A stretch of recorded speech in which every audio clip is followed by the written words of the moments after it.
I went to the doctor with my hearing problems and he said, "Can you describe the symptoms?" I said, "Homer's a fat dude and Marge has blue hair." Welcome to Shave&Butcher. And cheers, it's Sunday. I'm drinking an Austrian Grüner Veltliner. So if you want to change up your Chardonnay game, it's an interesting challenger out of a water glass, but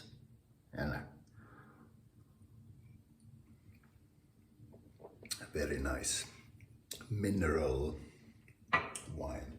So I picked up this little thing. This is an old strop, German by the looks of it. So it's a paddle strop, very, very thin. So not ideal for stropping, but if you know what you're doing, it'll be okay. So it still has a good little flex. So I want to refurbish this and make it usable to strop. So your input would be much appreciated because I wouldn't know how to do it. It has a bit of rust, and my best idea for that, because I can't dip it in anti-rust stuff, is to use, I don't know what you call it in English, but we call it it doesn't matter because that makes no sense, but basically a mineral wool sort of thing that you use to take out rust and stuff in the bottom of the frying pan and that sort of thing, because it has a bit of rust here and there and I want to get rid of most of it. Most important thing obviously is how, if possible, do you refurbish the strop. So this has a red side and a black side, and I think the red side, from reading parts of what's written on the back, had a paste on it, but probably I don't know, the leather might be different or the same, but I need to fix this up. So it's dry as hell and it has nicks and bends and dirt and stuff. So my only idea is to do what I do to refurbish my normal strop, and that is to sand the surface with a fine sandpaper or an emery board or something, to make it smooth and even, and make sure the edges are don't curl up the wrong way, and then just put shitloads of mink oil on it. So if you have better ideas, let me know, and I'll definitely listen to your advice for sure. But plan is to refurbish this. It's maybe a video, and could be an idiot not knowing what he's doing refurbishes an old strop. We'll see. The shave today is going to be with the soap that is over here. First try of Grooming Cult's Barbossa. No, Barbossa. There you go. Bit of a pirate label on it. I'm going to use my Gentleman Barbier Thuja handle badger brush, and I'm going to use this little thing. It's a cheap and, or not cheap, but simple enough Swedish razor with a very German look. Maybe it's made from a German blank, I don't know. This is SSA, so it's not new, it's old, but it's almost perfect in condition, and it's such a good razor, and stropping it is a joy because you can hear how good it's going to shave. Now, Boos Landschap, pardon the pronunciation, asked a question from the previous video I made of my straight razor collection. What makes a good razor apart from a good honing job? Well, first of all, I'm not the guy to ask, but I will respond because why not? much better experts. But basically, I think it's down to the quality of the steel and the geometry of the razor. So if the steel is good and it's well made, it makes a good razor, provided you hone it properly and maintain it and so on. So the steel quality, what is good, what is not good. Steel from good places are good. If you get steel from Eskilstuna, Sweden, or Solingen in Germany, or Sheffield in England, you get good steel. The making of the razor requires a good razor maker, but quite a lot of people can make good razors. So when they're new, most of them are good. When you look at vintage razors, and especially really old ones, and perhaps especially wedges and things like that, a lot of stuff can happen to the steel as they're used, basically.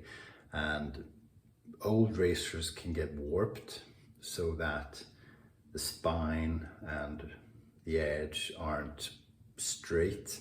That's an issue, which you can, a good Honemeister can take a bit of the issues with a curvy or bent razor out of the equation, but not all of them, and it'll be difficult to maintain a good edge for a long time if the razor is warped, for lack of better words. Another thing that is a problem with old razors is that sometimes when they're refurbished or renovated, they're beat up a bit too much. And the main problem, obviously, if you mess up the geometry of the razor by using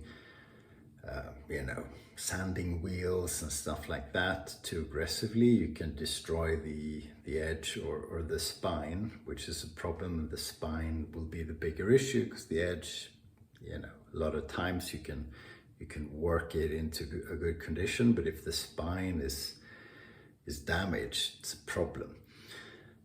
One big issue with very razors that are very massively restored is that, especially when a sanding wheel or a polishing wheel is used, run by a machine, when something at high speed touches steel, the steel heats up, and if you allow that to happen too much without cooling it down in a glass of water or something like that, you can damage the tempering of the steel. So when making the razor, a lot of effort was made into the tempering of the steel, and if you allow it to heat up too much by polishing it or sanding it too harshly on a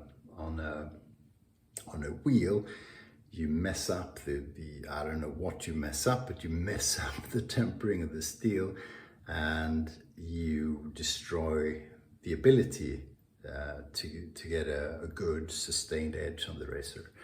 That's pretty much all I know about it, but very, very good question. And basically based on eBay photos, you don't know.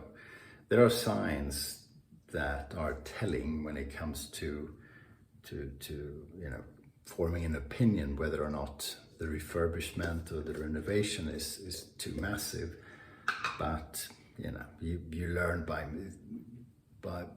your mistakes when you purchase razors.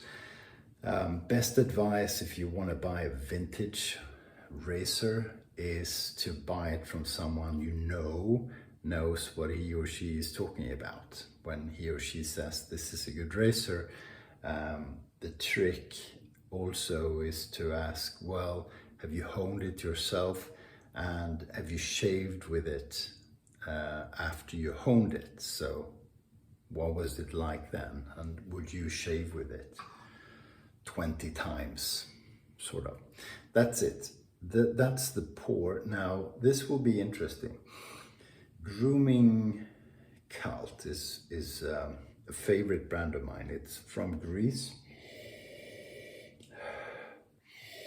This smells lovely. I'm hoping it is lovely as well. The scent notes are sea salt, sage, grapefruit, ambrette or ambrette, and seaweed. Now, I wish someone would make a soap that smells like my beach does when I approach it going down for a swim. And that's a mix of wind doesn't smell anything, but you know, wind, sea salt, and the slightly decaying seaweed.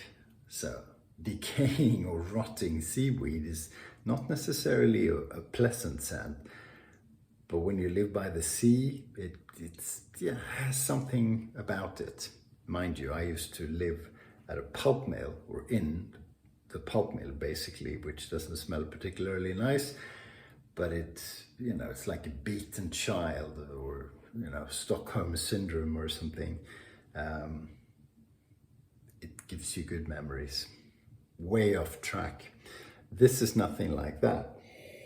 I just wish someone, you know, because I know I like weird scents in soaps, and that would be interesting. Someone wants to make it. This just smells nice, and it's interesting because it's definitely perfume kind of scent. So I would wear this as a perfume. So you have a bit of citrus and a bit of muskiness, just a little bit, not a lot. So if you don't like musk in soaps, don't be discouraged. But it has you know, the musk sort of makes it a serious soap, not a n'importe quoi soap. Yeah, smelling very promising. Quite complex, quite full, if you will, but we haven't even started lathering.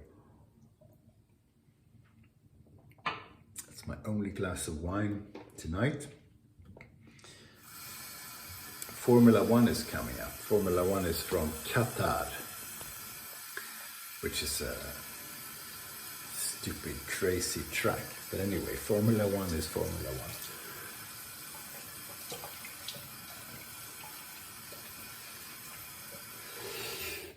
Here's the brush, purchased in Bordeaux. Very much love the handle of this brush. It's made from thuja wood. Now it's on the floor. There you go. That's what you get if you drink one glass of wine. So typically when I squeeze out the water of the brush, it becomes a bit too dry. Now, can work with that, but I'm going to add a bit of water to the brush just to get the soap out a little bit more easily. Yeah. Most of the time when I try out the soap, it reminds me of another soap that I've tried. This one doesn't. This is the real stuff. You know, the previous soap I tried from Grooming Cult. God, Whisper, Solvguard, I can't remember. Citrus, beautiful, very nice. CDB would have loved it. And it's lovely, but this is a more complex thing, more sophisticated. So I look at the pirate ship or the label of the soap, and I imagine the smell on a pirate ship. Well, maybe not on a traditional pirate ship, because the smell on that one would be goddamn awful. More of a Pirates of the Caribbean type scent, where Johnny Depp actually put on cologne before he went on set. Huh? And that's kind of what I'm getting. So, very pleasant.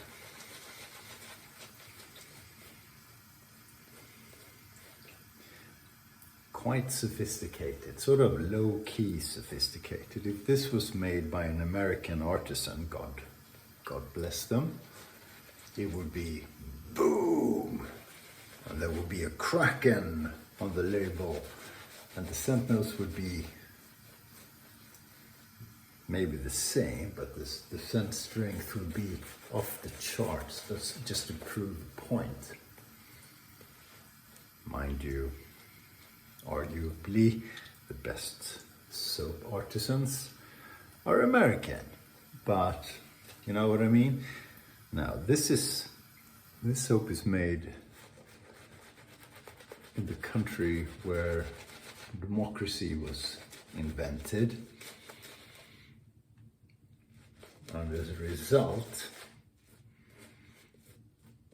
the very, very serious soap makers at Grooming Cult make a very sophisticated soap. Now the soap base on this is their Prometheus 2.1. What did I do? I just whacked it on the face, added soap twice, and this soap base is so good, it's ridiculous. So it has tallow, it has castor oil, it has... Whoa. Now, normally I would add more water. I don't know if I should. This is great. I'm gonna add more water anyway. It has goat's milk. It has kaolin and bentonite clay, both of them, which is a bit unusual and typically very good because the clay just makes everything so smooth.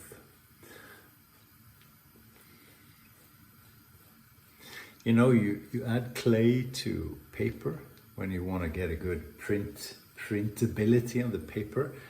So the clay, which is a different clay. Now maybe kaolin clay actually is used. I can't remember. But anyway, that gives you a perfect smooth surface because the clay fills out the little holes between the fiber of the paper, and you add this to get perfect printability. So whatever you print on the paper is going to come out perfectly because it's not like glass, but it's very, very even. And I imagine that's what the clay does to the lather as well. Okay, you know, before we get too crazy, I'm gonna start shaving. But yeah, I haven't tried a better soap base. Maybe there are others that are just as good, but I haven't tried anything that is better. Let's see how this razor does.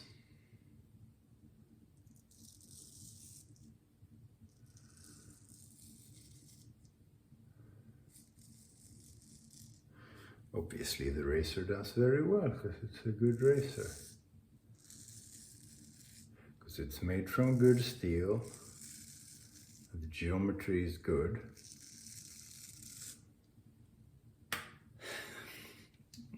Piece of cake to make a lather out of this.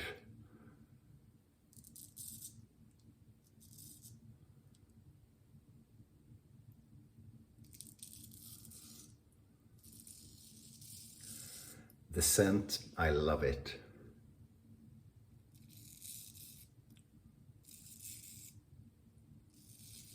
Someone still has to make a soap that smells like decaying seaweed, because this certainly does not.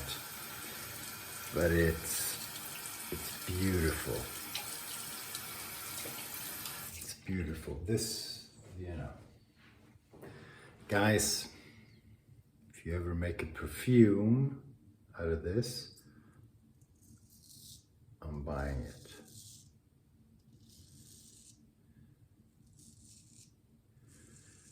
So, no real musk anymore. My guess is there would be a hint of it in the dry down. But I smelled it when I opened the lid. I can't smell it now.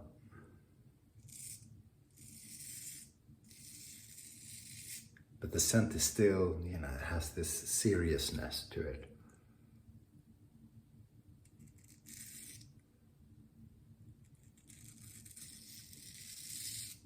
Look at that. No joke.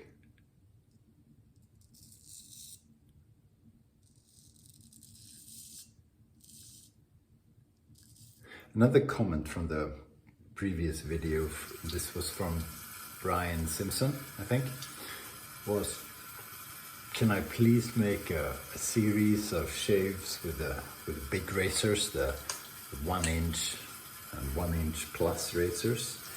So I like that idea, I really do. Now I may forget, but you know, I'd like to do that. Thanks, very good suggestion.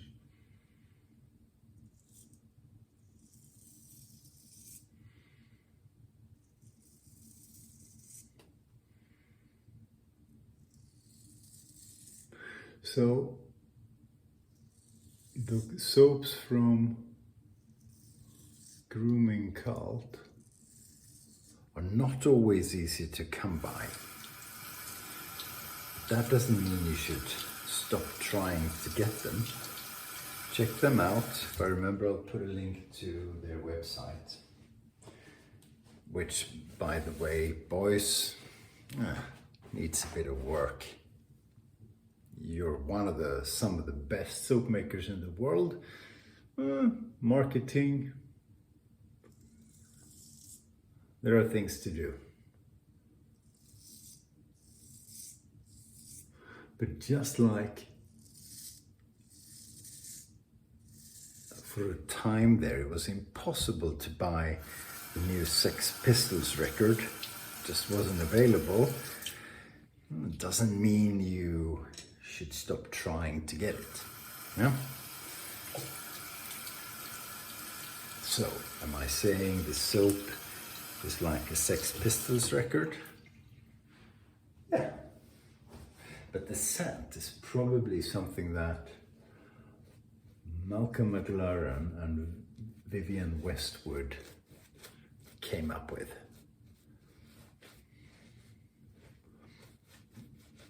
Not something that Sid Vicious would necessarily wear. So if you know your way around Sex Pistols, that gives you a hint at least. Beautiful, and as I said, you know, the individual notes, you know, makes me think about the soaps, but in terms of the wholeness, the overall scent is concerned, I haven't used a soap with the same scent profile. Very nice. So an aquatic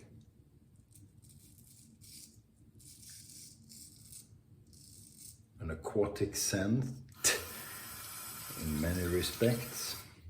Where's my alum? There you go. I never bring it out. I always forget. But I always need it to get a good grip when I go sideways. I take the alum, put a bit of it on my fingers, and that gives me perfect grip, which I wouldn't get because residual slickness is amazing.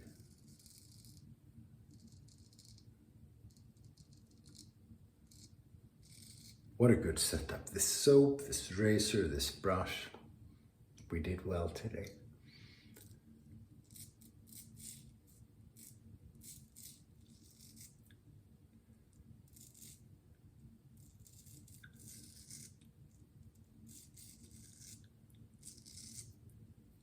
Perfect. Bellissima. I don't speak Greek. I wish I did. I can't say many things in Greece. Efcharisto is thank you. Parikalo, or something like that, is good day. And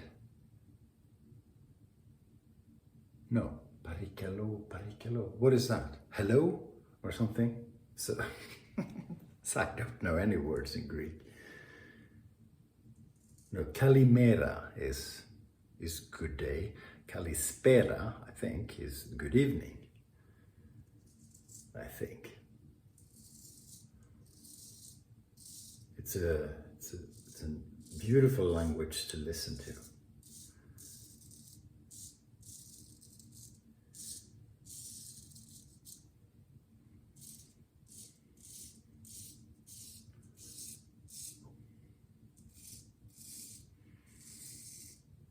It's such an effortless shave.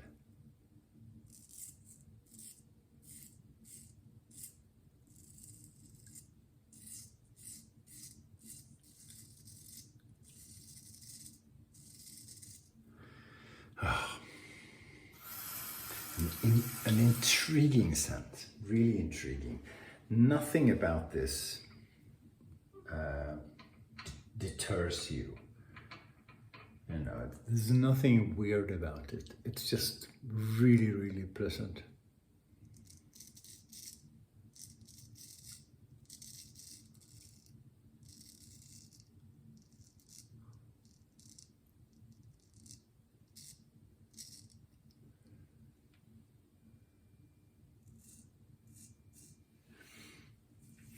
Made for seafarers by seafarers.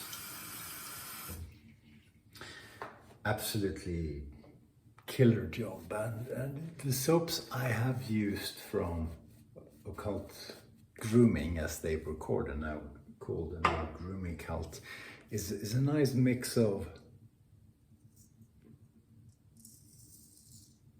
this smells like orange, and you try it and sure enough it smells like orange, and it's super pleasant, but you know, it's not very complex, and stuff like this. And they've made a few others, like the one with the skull on it. Can't remember what it's called. Signature. Very sophisticated. Very nice. Sort of barbershop with a twist. But again, you know, scent profiles in their soap is very varied, which is good. It's something for everyone. But the quality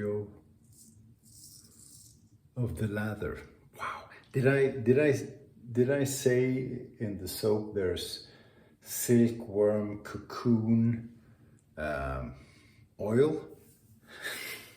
How do you even come up with that? I think they're the only ones in the world who use that.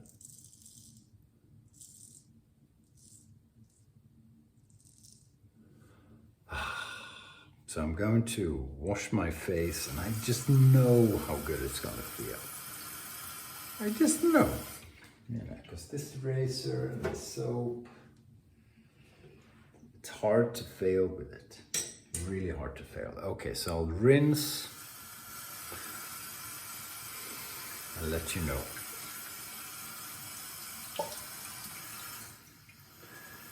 Yeah, pretty good.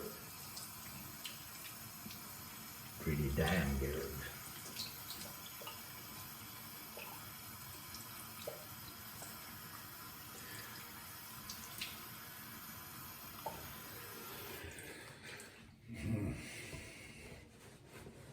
Super impressive. Should have had Greek wine.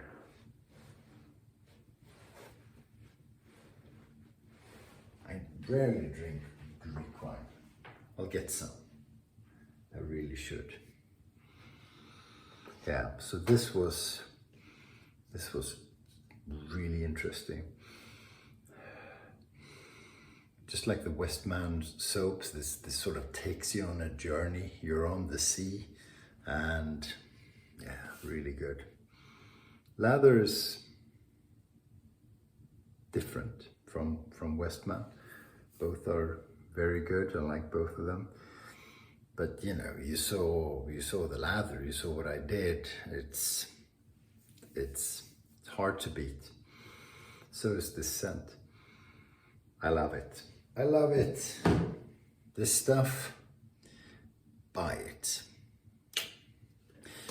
Thank you for watching. It's Sunday evening, Monday tomorrow. Tomorrow, new week. Let's get through it. Let's have a good week. Some weeks are shit. Let's make this one a good week. Grab the week by the balls and make it good.